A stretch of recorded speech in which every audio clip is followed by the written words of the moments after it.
ഇടതുപക്ഷത്തിന് നിലവിൽ 98 MLA ഉള്ള 98 മണ്ഡലങ്ങളിൽ 74 ഇടത്ത് LDFിനെ പരാജയപ്പെടുത്താൻ നിലവിലെ സാഹചര്യത്തിൽ മത്സരിച്ച സ്ഥാനാർത്ഥികളെ കൊണ്ട് UDFന് സാധിക്കില്ല എന്ന കേരളത്തിന്റെ വിധിയെഴുത്ത് വായിച്ചെടുക്കാൻ 12 മണിക്കൂർ ബാക്കി. പേരാവൂരും മറ്റും പിടിച്ചെടുക്കുന്ന സീറ്റുകൾ വേറെയും. ജനങ്ങൾ ജയിപ്പിക്കുന്ന ഇടതിൻ്റെ 3ാം ടേം.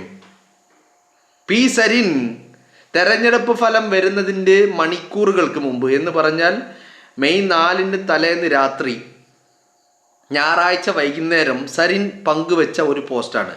എന്താണ്, ഒന്നുകൂടി വായിക്കാം. ഇടതുപക്ഷത്തിന് നിലവിൽ MLA ഉള്ള 98 മണ്ഡലങ്ങളിൽ 74 ഇടത്ത് LDFിനെ പരാജയപ്പെടുത്താൻ നിലവിലെ സാഹചര്യത്തിൽ മത്സരിച്ച സ്ഥാനാർത്ഥികളെ കൊണ്ട് UDFന് സാധിക്കില്ല എന്ന കേരളത്തിൻ്റെ വിധിയെഴുത്ത് വായിച്ചെടുക്കാൻ 12 മണിക്കൂർ ബാക്കി. എന്ന് പറഞ്ഞാൽ 98 ആയിരുന്നു കഴിഞ്ഞ പിണറായി വിജയൻ സർക്കാരിൻ്റെ അംഗബലം എന്ന് പറയുന്നത്. അതിൽ 74 ഇടത്ത് എന്ന് പറഞ്ഞാൽ കേവലം ഭൂരിപക്ഷത്തിന് മുകളിലുള്ള അത്രയും സിറ്റിംഗ് സീറ്റുകളിൽ UDFിൻ്റെ സ്ഥാനാർത്ഥികളെ കൊണ്ട് വിജയിച്ച് കയറാൻ കഴിയില്ല എന്നുള്ളതായിരുന്നു ഒന്ന്. രണ്ടാമത്തെ കാര്യം എന്ന് പറയുന്നത് പേരാവൂരടക്കം പല സീറ്റുകളും പിടിച്ചെടുക്കും എന്നുള്ളതുമായിരുന്നു സരിൻ്റെ പോസ്റ്റ്. ഇതേ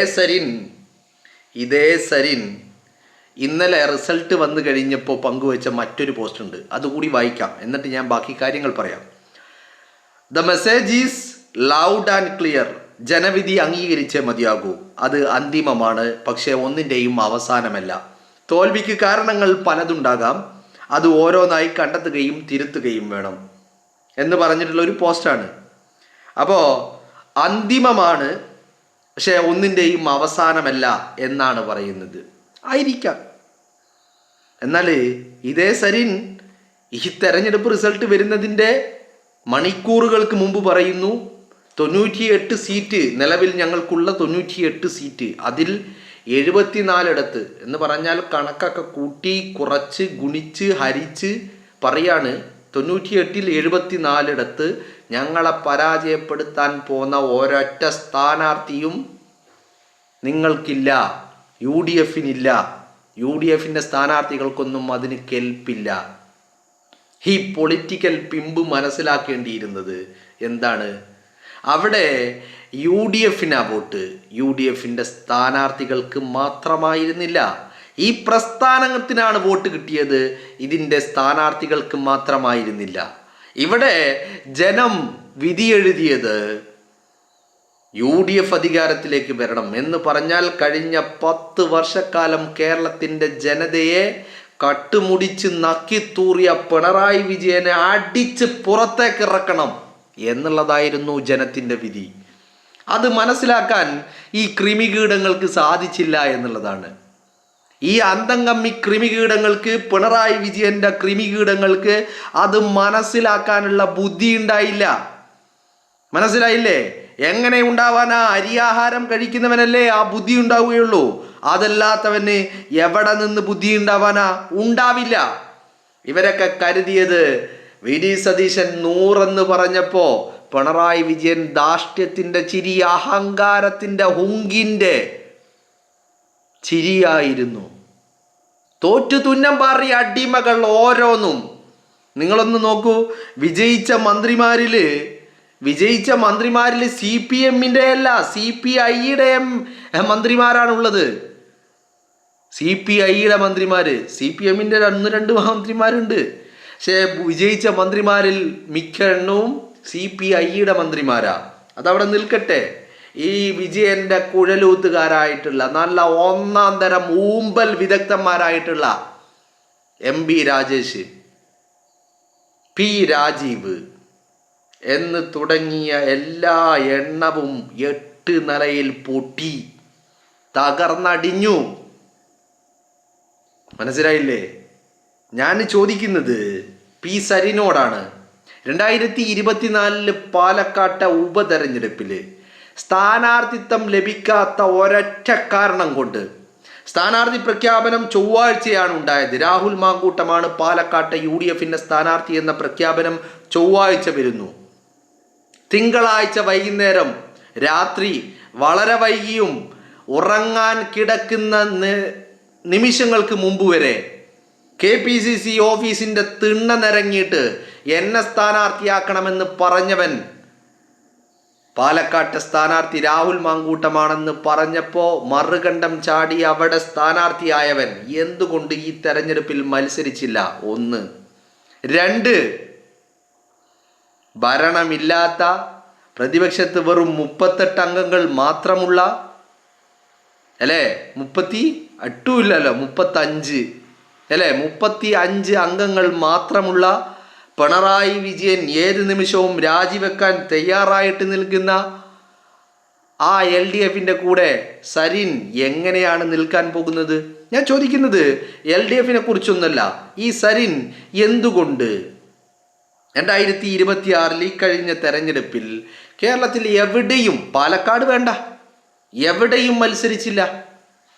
എന്തേ സരിനെ, നിന്നെ നിർത്തിയാൽ നീ 8 നിലയിൽ പൊട്ടും. പാലക്കാട് പൊട്ടിയതുപോലെ 3-ാം സ്ഥാനത്ത് മാത്രമാണ് നിന്റെ സ്ഥാനമെന്ന് CPM-ന് അറിയുന്നത് കൊണ്ട് തന്നെയാണ് നിന്നെ മത്സരിപ്പിക്കാത്തത്. അത് പാലക്കാട് മാത്രമല്ല കേട്ടോ, ഷൊർണൂരാണെങ്കിലും പട്ടാമ്പി ആണെങ്കിലും എവിടെ മത്സരിച്ചാലും അതാണ് നിനക്കുണ്ടാകാൻ പോകുന്നത് എന്ന് മനസ്സിലാക്കിയിട്ട് തന്നെയാണ് നിന്നെ മത്സരിപ്പിക്കാതിരുന്നത്. മനസ്സിലായില്ലേ? അധികാരത്തിന് വേണ്ടിയിട്ട് സരിൻ ഒരുപാട് സ്വപ്നം കണ്ടതാ. സരിൻ കസേരയിൽ ഇരിക്കുന്നത് ഒരുപാട് സ്വപ്നം കണ്ടതാ. പാലക്കാട്ട് നിന്ന് വടകരയിലേക്ക് ഷാഫി പറമ്പിൽ വണ്ടി കയറിയ നിമിഷം മുതൽ, ഷാഫി പറമ്പിൽ വടകരയിൽ വിജയിച്ച് കയറിയ നെക്സ്റ്റ് മൂമെൻറ്റിൽ സരിൻ ഒരു കാര്യം ഉറപ്പാ, പാലക്കാട്ട് ഉപതെരഞ്ഞെടുപ്പ് വരും. ആ ഉപതെരഞ്ഞെടുപ്പിൽ തനിക്ക് മത്സരിക്കാൻ കഴിയും. പാലക്കാട്ട് മത്സരിച്ചാൽ ഉറപ്പാണ് വിജയം. UDF ഒറ്റക്കെട്ടായി വിജയിപ്പിക്കും എന്നുള്ളത് സരിൻ ഉറപ്പാ. അതാണ് തിങ്കളാഴ്ച രാത്രി ഉറങ്ങാൻ കിടക്കുന്നത് വരെ KPCCയുടെ ഇന്ദിരാഭവൻ്റെ തിണ്ണ നിരങ്ങിയിട്ട് തന്നെ സ്ഥാനാർത്ഥിയാക്കാൻ വേണ്ടിയിട്ടുള്ള എല്ലാ കളികളും കളിച്ചിട്ട് അവസാനം സ്ഥാനാർത്ഥിയാകില്ലെന്ന് കണ്ടപ്പോൾ ഷാഫിയെയും രാഹുലിനെയും സതീശനെയും തെറി വിളിച്ച് മറികണ്ഠം ചാടി അവിടെ സ്ഥാനാർത്ഥിയായത്. ഇന്ന് ആ പൊളിറ്റിക്കൽ പിമ്പിൻ്റെ കരച്ചിൽ ഈ കാതുകളിൽ ഇങ്ങനെ മുഴങ്ങുമ്പോൾ നല്ല ഒരു സുഖമുണ്ട്, നല്ല ഒരു സാറ്റിസ്ഫാക്ഷൻ ഉണ്ട്, അല്ലേ? ഇവൻ പലപ്പോഴും കണക്ക് കൂട്ടിയിട്ടുണ്ട്. പാലക്കാട്ടെ ഉപതെരഞ്ഞെടുപ്പിൻ്റെ റിസൾട്ട് വരുന്നതിന് മണിക്കൂർ മുമ്പ് ഇവൻ റിപ്പോർട്ടർ TVയിലെ മൊട്ട അരുണുമായി ചേർന്ന് ഇരുന്നിട്ട് ഇവനൊരു കണക്ക് കൂട്ടിയിട്ടുണ്ട് മുമ്പ്. അന്ന് ഇവൻ പറഞ്ഞത് UDFിൻ്റെ അടിത്തറ തകർന്ന് തരിപ്പണമാകും. പക്ഷേ റിസൾട്ട് വന്നപ്പോൾ അണ്ടകടാഹം കീറിയത്, കുണ്ടി കീറിയത് ഈ പൊളിറ്റിക്കൽ പിമ്പെന്ന് പറയുന്ന പരനാറിയുടേതായിരുന്നു, അല്ലേ? അവിടെ തീർന്നോ? അവിടെയും തീർന്നില്ലല്ലോ. ഇപ്പം ഈ തെരഞ്ഞെടുപ്പ് ഘട്ടത്തിൽ ഇതിൻ്റെ റിസൾട്ട് വരുന്നതിന് മുമ്പും ഇവൻ കണക്ക് കൂട്ടിയില്ലേ? എന്താ കണക്ക് കൂട്ടിയത്? നിലവിലെ സിറ്റിംഗ് സീറ്റായിട്ടുള്ള 98-ൽ 74 വിജയിക്കാൻ ക്വാളിറ്റിയുള്ള സ്ഥാനാർത്ഥികൾ UDFന് ഇല്ല എന്നാണ് പറഞ്ഞത്. ഇപ്പം എന്തായി? 102 എന്ന് പറയുന്ന ഫിഗറിൽ, ആ 102 എന്ന് പറയുന്ന ഫിഗറിൽ എത്തി നിൽക്കുമ്പോൾ നിങ്ങളൊന്ന് നോക്കണം. P Rajeev, MB Rajesh, KK Shailaja, TP Ramakrishnan, ഇവരുടെ തലതൊട്ടപ്പന്മാരൊക്കെ തോറ്റു തുന്നമ്പാറി. MV ഗോവിന്ദൻ്റെ ഭാര്യ, അല്ലേ? MV ഗോവിന്ദൻ്റെ ഭാര്യ, അതുപോലെ വിജയരാഘവൻ എന്ന് പറയുന്ന അശ്ലീലം വിജയരാഘവൻ്റെ ഭാര്യ ബിന്ദു, ശിവൻകുട്ടി,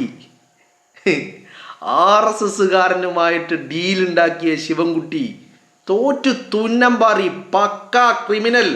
കേരളത്തിൻ്റെ നിയമസഭയിൽ പോലും ഇരിക്കാൻ ഒരർഹതയുമില്ലാത്തവനായിരുന്നു ശിവൻകുട്ടി. ആ ശിവൻകുട്ടി അടക്കം തോറ്റു തുന്നമ്പാറി. ഇവരുടെ വ്യഭിചാരത്തിൻ്റെ നേതാവ് ഗണേശൻ, കടകംപള്ളി സുരേന്ദ്രൻ, അയ്യൻ്റെ പൊന്നടിച്ചു മാറ്റിയ കടകംപള്ളി സുരേന്ദ്രൻ എല്ലെണ്ണം തുന്നമ്പാറി, അല്ലേ? അതിലിപ്പോൾ കടകംപള്ളിയും ഈ പറയുന്ന നേമത്ത് ശിവൻകുട്ടിയും മാത്രമാണ്, അവിടെ മാത്രമാണ് BJP. ബാക്കി എല്ലായിടത്തും കോൺഗ്രസിൻ്റെ ചുണക്കുട്ടികൾ, മന്ത്രിസഭയിലെ രണ്ടാമൻ ആരാ? രാജേഷോ രാജീവോ ആരാണെങ്കിലും 8 നിലയിൽ പൊട്ടി. വാസവൻ 8 നിലയിൽ പൊട്ടി അല്ലേ എന്ന് പറഞ്ഞാൽ ഇവറ്റകളായിട്ടുള്ള നമ്പർ 1 കൃമികീടങ്ങളൊക്കെ തോറ്റു തുന്നമ്പാറി അല്ലേ. എന്നിട്ടിപ്പോ ഈ പൊളിറ്റിക്കൽ പിമ്പ് വന്നിരുന്ന് ന്യായീകരിക്കുകയാണ്. എന്താണ്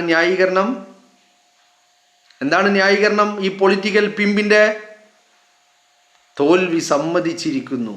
ഇനിയിപ്പോൾ ഇവന്റെ സമ്മതത്തിന്റെ കുറവാണ് ഉണ്ടായിരുന്നത് അല്ലേ. ഇവന്റെ സമ്മതത്തിന്റെ കുറവാണ് ഈ പറയുന്ന UDFന്റെ വിജയിച്ച ആളുകൾക്ക് ഉണ്ടായിരുന്നത്. ഒന്ന് ചെലക്കാതെ പോടോ. എന്താണെങ്കിലും ഇതാണ് കാലത്തിന്റെ കാവ്യനീതി എന്ന് പറയുന്നത്. അധികാരത്തില്ല, കസേര തന്നില്ല, മത്സരിക്കാൻ സീറ്റ് തന്നില്ല, സ്ഥാനാർത്ഥിയാക്കിയില്ല എന്നൊക്കെ പറഞ്ഞ് മറുകണ്ഠം ചാടിയ പൊളിറ്റിക്കൽ പിമ്പ് ഇപ്പോ സ്ഥാനാർത്ഥിയുമല്ല, MLAയുമല്ല, എന്തിന് ഒരു വാർഡ് മെമ്പർ പോലുമല്ല. ഇനി ഈ പൊളിറ്റിക്കൽ പിമ്പിന് CPMകാരൻ സതീശനെ തെറി വിളിച്ചതിന് കൊടുത്ത ഒരു ജോലിയുണ്ട്. 80,000 രൂപ ബേസിക് പേ ഉള്ള ഒരു ജോലി. അതും അടപടലം അടിച്ച് മൂലത്തിൽ കയറ്റും ഈ പൊളിറ്റിക്കൽ പിമ്പിന്റെ. ആ ജോലിയിൽ നിന്നും ഇവനെ എടുത്ത് വെളിയിലേക്ക് വലിച്ചെറിയാൻ പോവുകയാ. മനസ്സിലായില്ലേ? അപ്പോൾ കണക്കുകൾ ഓരോന്നോരോന്നായി ചോദിക്കാൻ പോവുക. ഒന്നും മറന്നിട്ടില്ല രാമാ എന്ന് സതീശൻ ഇന്നലെ പറഞ്ഞില്ലേ? മറക്കില്ല, എല്ലാത്തിനും കണക്ക് ചോദിച്ചിരിക്കും.